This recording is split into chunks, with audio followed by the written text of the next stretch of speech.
And in a surprising turn of events, U.S. and China are now pledging to work together on combating climate change. The two countries issued a joint statement on Wednesday, agreeing in part to, quote, work individually, jointly, and with other countries during this decisive decade to strengthen and accelerate climate action and cooperation.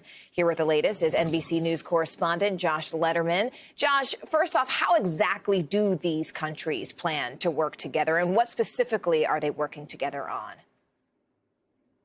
Well, the details are pretty sparse, Morgan, but the reason this is significant is China has really been the elephant in the room for the last 2 weeks at these climate talks in Glasgow because President Xi, he skipped the summit. China hasn't really had a large involvement, and they are, after all, the world's largest emitter and critical to getting emissions under control. So what we do know is that the countries are saying they will continue to work towards some of the goals they'd previously set, such as keeping climate change to that 1.5 degrees of warming in Celsius, and also to work together on deforestation, on climate finance. But we did in this statement see the first indication from China that they are committing to work on their methane emissions. This has been a big thing we've talked about in the U.S. Methane even more powerful at trapping heat than carbon dioxide. So the Chinese, they're not giving an exact date, they're not pledging an exact amount, but they are saying that within the decade, they are going to work on their methane emissions as part of a broader cooperation between the U.S. and China, the two biggest polluters in the world at the moment. But I have to say, Josh, especially after acknowledging that China was sort of the element in the room here,